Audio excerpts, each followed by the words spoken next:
thanks. So first of all, thanks for the mention of Bangalore, because when it is IT, when it is innovation, we can't ignore Bangalore. That's what it is, because it's not just the erstwhile IT or outsourcing hub. It's very fast coming as one of the innovation hub, and it is also the startup city of India. So it has got many things, and if many of you don't know that, it is also one of the largest design center is in Bangalore. Most of the large semicon design companies are based out of Bangalore. So there is still a lot to be done, talked about Bangalore. Just to some of the few statistics, why it is important. $1.2 billion of export is what Bangalore does today. And more than 100,000 technical resource, which is high quality resources, talent ecosystem available just in Bangalore. And the Bangalore has now started expanding. The phase one of the expansion was more to expand it airport to SEZ on the outskirts of Bangalore. And that's what it happened in the phase one. Now in phase two, what Bangalore is doing is they are connecting to the other cities. So Mysore is another city which is becoming a hub for cybersecurity, manufacturing, and various other technologies. And it has been well connected with a smart, I would say, more like a smart infrastructure, where we have created an expressway from Bangalore to Mysore, and Mysore can be reached in just 2 hours now. So that's what has happened, and I think that provides an ample opportunity for expansion beyond Bangalore, and it's being promoted as one of the manufacturing hub, with Bangalore being the software hub. It creates a very good twin cities model, and that's what government has already done. Apart from that, what the Karnataka government is also doing is there are other cities like, for example, Hubli, which is being promoted as another AI center. There's a good ecosystem of the talent there because of the educational institutes. Already quite many startups have set up their base there. The VC ecosystem is also building up there. So that's another potential center to be considered, and it's again a couple of hours from Bangalore. And there is another one which is slightly far off, that's in the northern part, which is Belgaum, which is coming up as a drone and the various kind of air technologies in and around droning and space tech, etc., which is potentially another hub, because there are already few companies who have set up their manufacturing base. In addition to that, Mangalore is also another city to be considered, which is one of the largest city after Bangalore, with an airport that is potential to become a fintech hub in Karnataka. So these are the various options. So I think the question about decongesting Bangalore is already under progress, and there is a good amount of development has been done to make sure that it's not just Bangalore. There are other twin cities where you can consider the alternative options like Mysore. So yeah, that's my answer.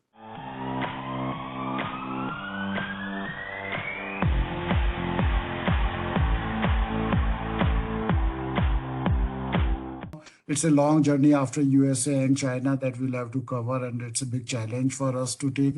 But having had 115 unicorns, and there are like 40 of them within 5-kilometer radius of where our center and KDM sits, this is a country with 1.4 billion population, and probably that gives us thousands of problems to solve.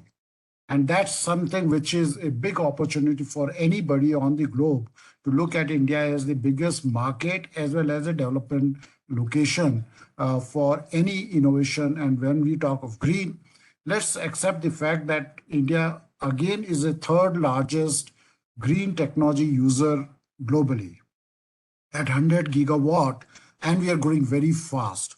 But I must say that we have been primarily dependent on the major component, which is, for example, in solar case, solar panels have been still coming from China, with the industries from West, the USA, and the Europe all moved over there. The balance of systems, which are the inverters, the combiner boxes, a lot of chips and semiconductor going over there. That is something which is a huge, huge market.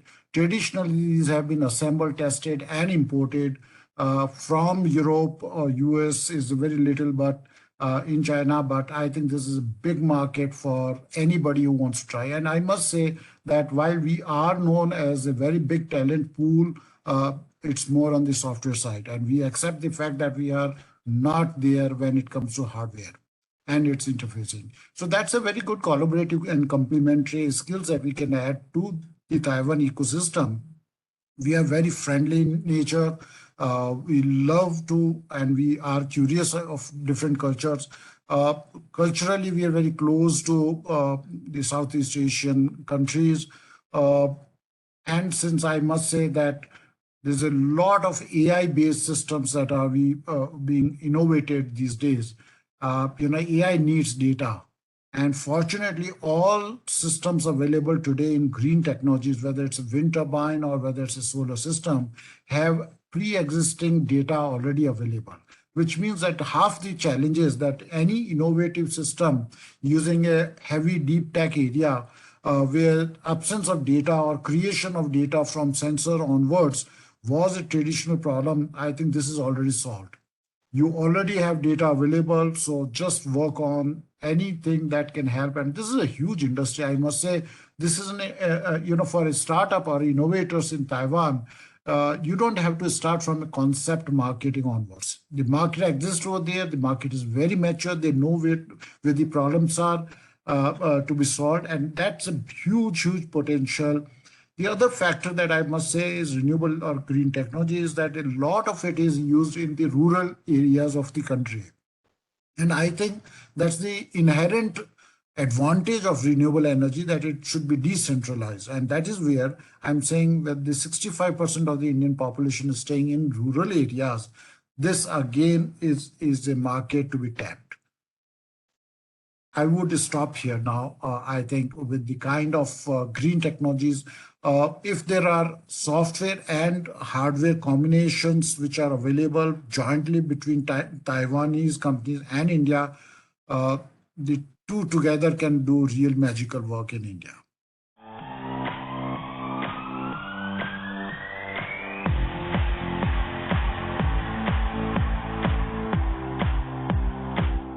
I just wanted to look at India at 3 levels. And why 3 levels? Because all the 3 of them are coming together in a very powerful way.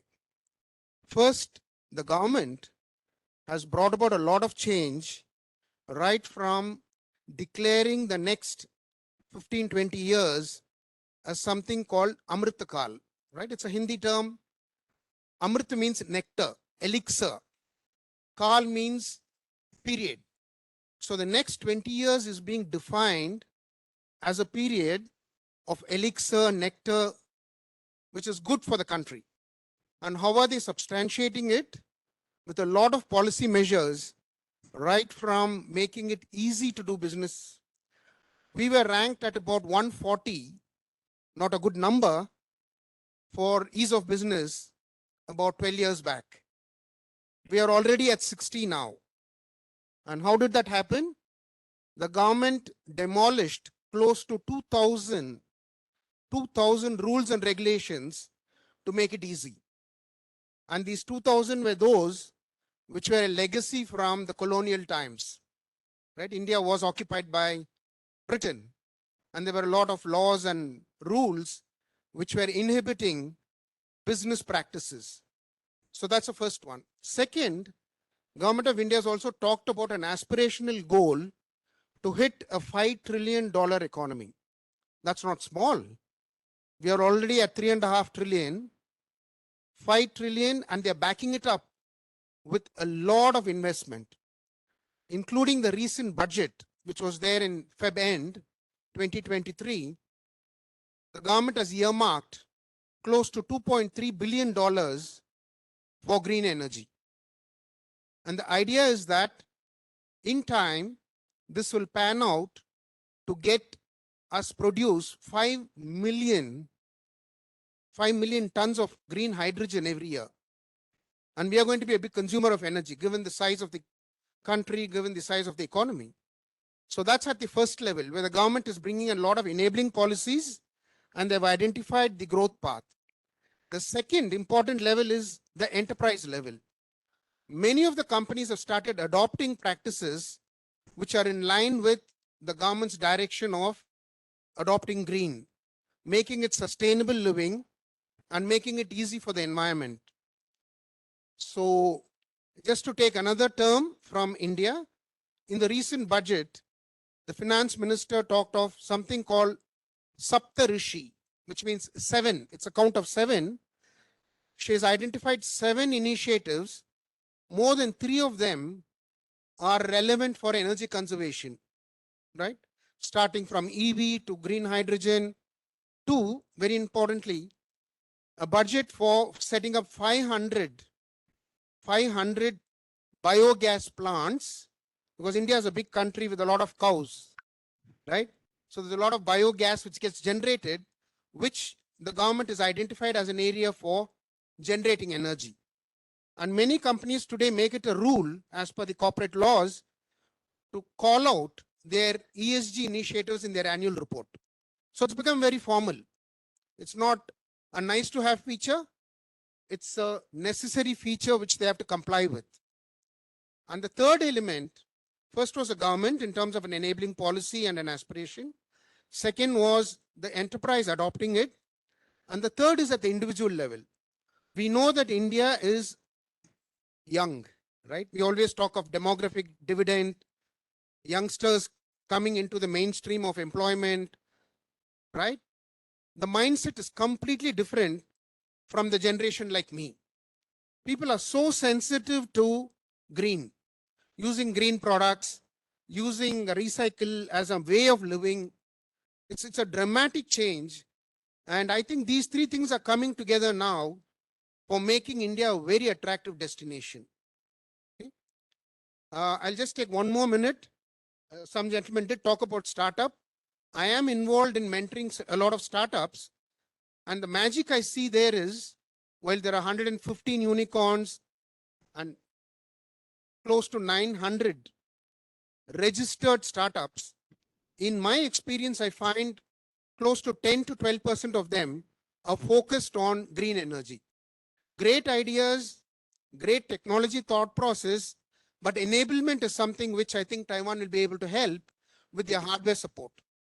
India is a market for SaaS, anything as a solution, right? Storage as a solution, X as a solution, service as a solution. So the idea is good, the market is there. We need a lot of inputs to come from the hardware industry from Taiwan in terms of sensors, electronics, monitoring, and so on. So I think it's a great time where all the factors are coming together for Taiwan to look at India more seriously.